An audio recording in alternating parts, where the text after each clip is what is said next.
na Jojo, galing po ako dyan, kabsat dati. Ayun pala. Salamat kapatid na Jojo. Katulad ko ay nagsuri ka din. At salamat sa Diyos. Parehas tayong ginabayan at idinagdag sa kanyang iglesia. At mula po kay kapatid na Calvin at Dalia Coles, good evening bro. Ang tanong kong ito ay para sa di pa nakakaalam, Diyos din ba si Jesus? O Lord. Yes, kapatid na Calvin at Dalia Coles, maliwanag po na ang Panginoong Jesus ay Diyos. Magmula pa lamang sa propesiya sa Isaiah, Kapitulo 9 sa talatang 6, isang bata, panganganak, isang anak na lalaki, ang pamamahala ay maaatang sa kanyang balikat. At ang kanyang pangalan ay tatawaging Kamangha-mangha, Tagapayo, Makapangyarihang Diyos,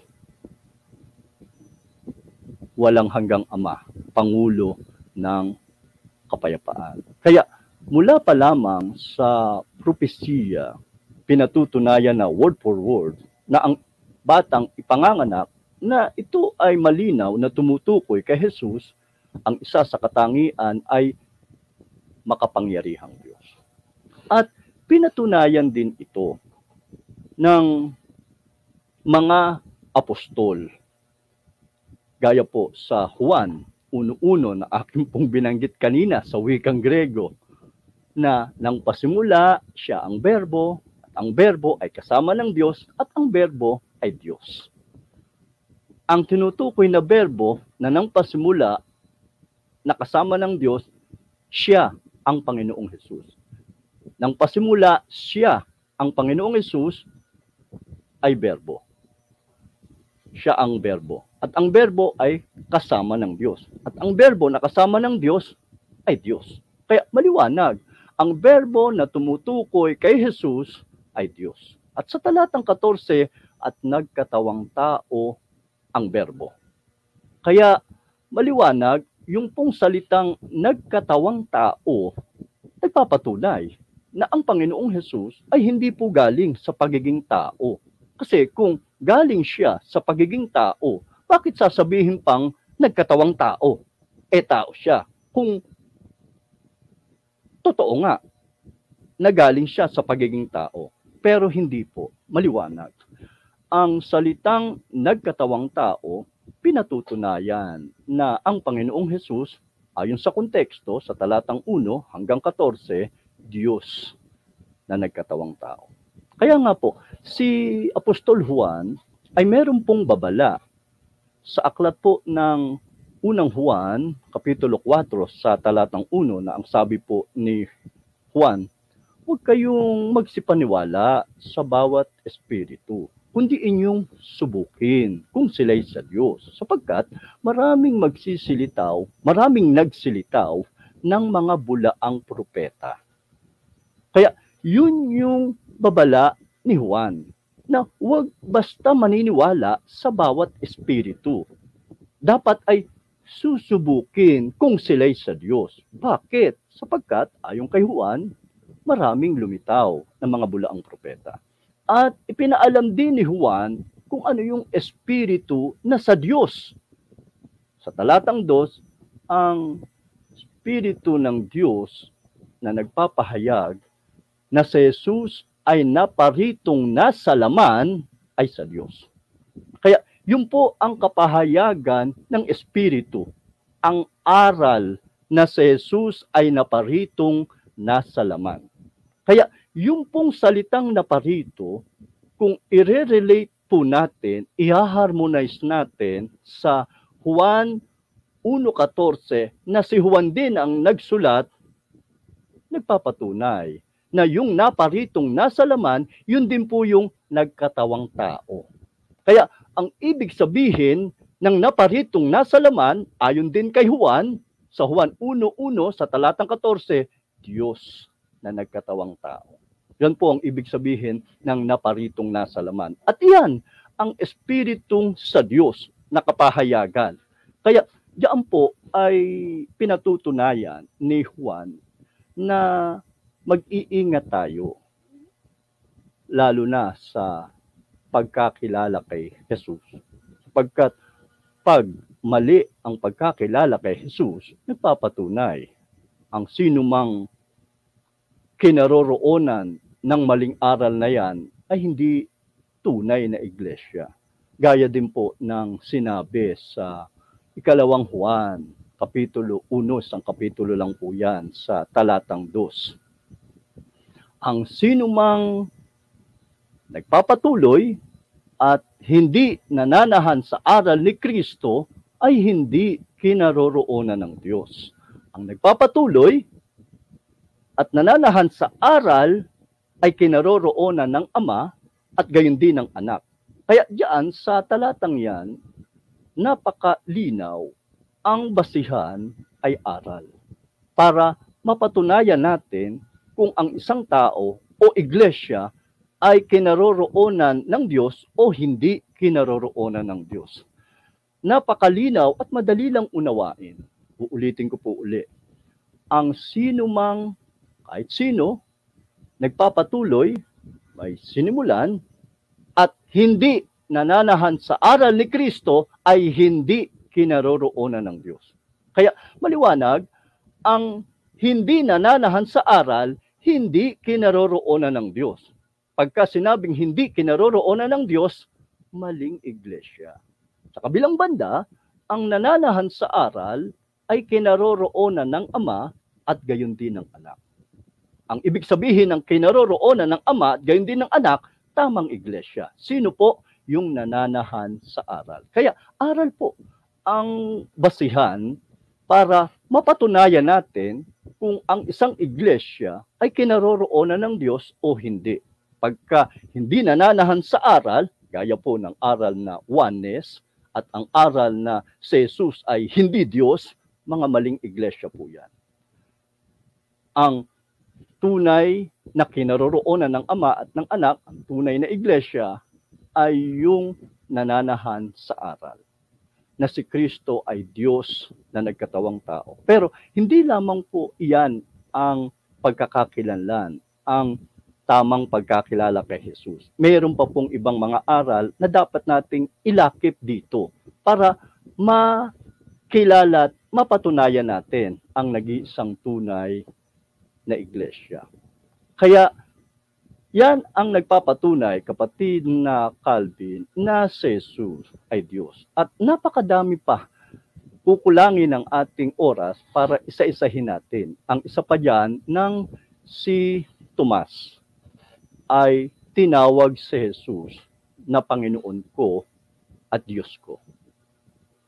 Matapos ang Panginoong Jesus magpakita sa mga alagad nang wala si Tomas at kinuwento ng mga alagad kay Tomas, ang sabi ni Tomas, hindi ako maniniwala malibang maisuot ko ang aking mga daliri sa mga butas ng kanyang kamay at tagiliran.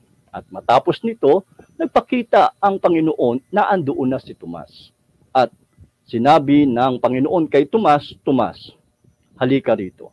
Isuot mo ang daliri sa mga butas ng aking kamay at tagiliran. Sinabi ng Panginoon, huwag kang hindi mananampalatayahin, kundi mananampalatayahin ka. At sinabi ni Tomas, tinawag niya si Jesus, Panginoon ko at Diyos ko. Mababasa niyo po yan sa Juan Kapitulo 20, magmula sa talatang 27 patuloy. At kinumpirma ng Panginoon na tama yung pagtawag ni Tomas sa kanya na Jesus, na Panginoon at Diyos. Sabi ng Panginoon, sapagkat ako'y nakita mo ay sumampalataya ka, mapalad ang mga taong sumasampalataya kahit hindi ako nakita. Kaya tama yung pananampalataya ni Tomas. Sapagkat ako'y nakita mo ay sumampalataya ka, yun ang sabi ng Panginoon, nagpapatunay, tama yung pananampalataya ni Tomas na pagtawag kay Jesus na Panginoon at Diyos. Ang totoo, ang Ama mismo ang nagpapatunay na si Jesus ay Diyos.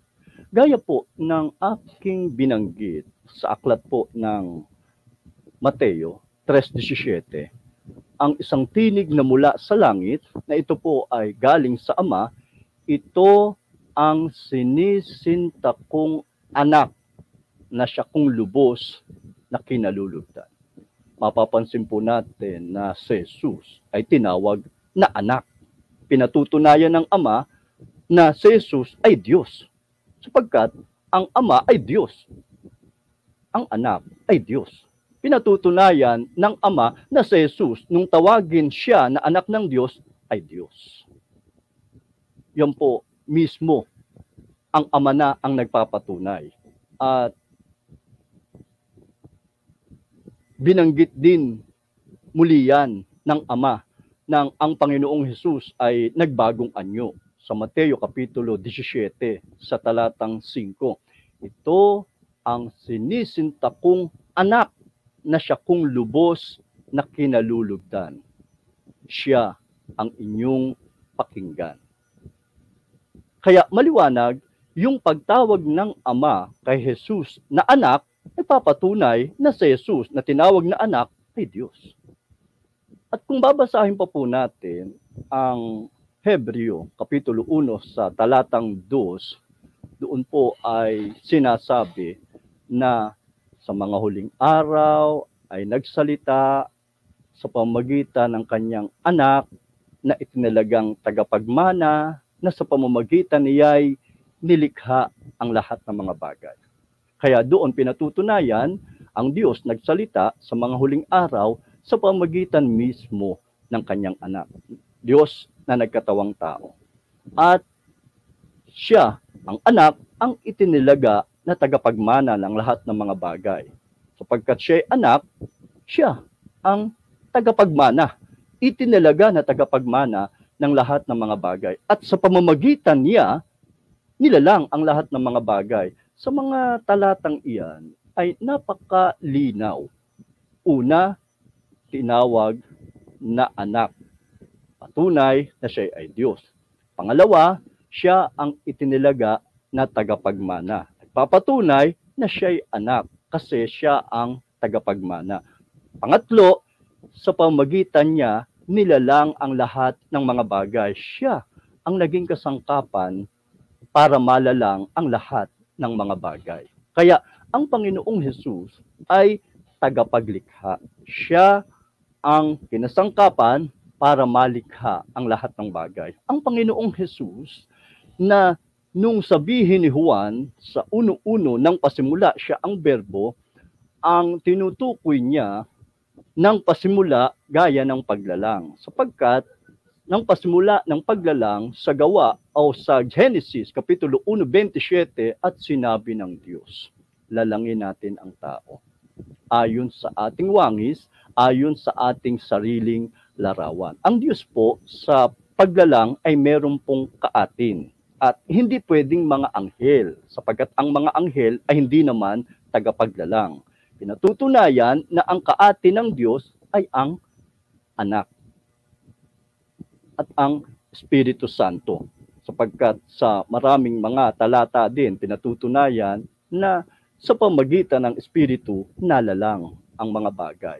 Ngunit kasama po doon ang anak na siya yung pasimula na berbo na kasama na ng Diyos. At kung babasahin natin ang Juan 1:1 sa talatang 3, sinasabi doon, ang lahat ng mga bagay ay nilalang sa pamamagitan niya. At hindi malalalang ang lahat ng mga bagay kung wala siya. Kaya yung pagkakalalang ng lahat ng bagay sa pamamagitan niya, nagpapatunay na ang Panginoong Hesus ay Diyos. Sapagkat siya ang lumalang ng lahat ng mga bagay. Siya ang naging kasangkapan para malalang ang lahat ng mga bagay. Kaya nga, si Pedro, diretsang sinabi niya yan sa Gawa, Kapitulo 3:15, pinatay ninyo ang lumikha ng buhay.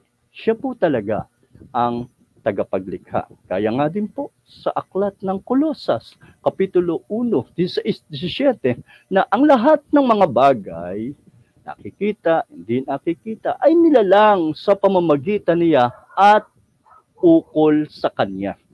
Kaya lahat ng mga nilalang sa pamamagitan ni Kristo at para kay Kristo. Kasi siya nga po ang tagapagmana. Yan po yung mga talata na nagpapatunay na si Jesus ay Diyos. Kung babalikan pa nga po natin yung Juan 1:18 o 14, nagkatawang tao ang Berbo at siya ay tumahan sa gitna natin. At nakita namin ang kanyang kaluwalhatian gaya ng bugtong ng Ama, na puspos ng biyaya at katotohanan. Mapapansin po natin na matapos banggitin na nagkatawang tao ang Berbo, pinatutunayan na hindi galing sa pagiging tao ang Berbo, kundi siya, ayon sa konteksto, Diyos na nagkatawang tao, sabay pinatunayan pa rin ni Juan na nakita ng mga apostol ang kaluwalhatian ni Jesus, kaluwalhatian gaya ng bugtong ng Ama. Kaya ang Panginoong Jesus, siya yung bugtong ng Ama. Kung ano yung kaluwalhatian ng Ama, yun din yung kaluwalhatian ng Anak, puspos ng biyaya at katotohanan. Kaya napakalinaw pong mga nasusulat at pananalita na nagpapatunay na siya ay Diyos. Kung dadagdagan pa po natin ang Kolosas 2:9, sa kanya nananahan ang buong kapuspusan ng pagka-Diyos. Babalikan pa po natin ang Hebreo Kapitulo 1 sa talatang 3, siya ang sinag ng kanyang kaluwalhatian, ang tunay na larawan ng kanyang pagka-Diyos. Kaya ang Panginoon, siya yung sinag ng kaluwalhatian ng Ama. Pinatutunayan kung ano yung Ama, yun din yung Anak. Sa kanya lahat ang karakter ng pagiging Diyos. Kaya nga po sa Kolosas 1:15, siya ang larawan ng Diyos na hindi nakikita. Kaya kung ano yung anak, yun din yung ama. Sapagkat yung anak, kalarawan. Parehas sila. Nagpapatunay kung ang ama ay Diyos, ang anak ay Diyos. Yan nga po ang dahilan kung bakit gustong batuhin ng mga Hudyo ang Panginoong Jesus. Sa Juan Kapitulo 10 sa talatang 30, nang sinabi ng Panginoon, ako at ang Ama ay iisa, hindi po isang piraso. Sapagkat kung babasahin po natin sa wikang English, I and my Father are plural, one. Plural po, dalawa sila. Ngunit kung saan sila iisa, ayon sa konteksto, kung pag-aaralan natin ang pangyayari, muntik batuhin ng mga Hudyo si Jesus. Ang tanong ng Panginoong Jesus, marami akong mga gawang mabubuti na ipinakita. Alin sa mga gawang ito ang ibinabato ninyo sa akin? Sumagot yung mga Hudyo, hindi dahil sa mabubuting gawa, kaya ka namin babatuhin, kundi sapagkat ikaw ay tao, nagpapakunwari kang Diyos. Kaya inakala ng mga Hudyo na siya ay nagpapakunwaring Diyos nung sabihin niya na ako at ang Ama ay iisa. Pero pinatutunayan lang ng Panginoon na siya ay Diyos. Nang sabihin niya na ako at ang Ama ay iisa. Nagpapatunay, dalawa sila, pero kung saan sila iisa, sa pagka-Diyos. Kaya nagalit yung mga Hudyo. Akala nila nagpapakunwari si Jesus, pero hindi. Pinatutunayan doon ni Jesus na iisa sila sa pagka-Diyos ng Ama. At pinatunayan ng Panginoong Jesus sa mga sumunod na talata. Kung tinatawag ninyong mga Diyos, ang mga dinatna ng salita ng Diyos, gasino pa kaya ang sinugo ng Ama na pinabanal ang anak ng Diyos? Kaya pinatunayan doon ng Panginoon na siya ay anak ng Diyos. Nagpapatunay, ayon sa konteksto, ang pagiging anak ng Diyos ni Jesus ay Diyos. Ako at ang Ama ay iisa. Pinatutunayan na ang anak at ang Ama, iisa sila sa pagka-Diyos. Yan po, kapatid na Calvin at Dalia Collis, ang mga talatang nagpapatunay na si Jesus ay Diyos. Kung gusto pang mapakinggan, kapatid na Calvin at Dalia Collis, ang aral tungkol kay Jesus, meron po tayong mga replay videos. Ang katotohanan tungkol kay Jesus. Tapos parenthesis, ang pagka-Diyos. Paki-send na lang kapatid na Calvin at Dalia Collis sa mga gustong mapakinggan ang aral tungkol sa pagka-Diyos ng Panginoong Jesus. Salamat kapatid na Calvin. At mula pa rin kapatid na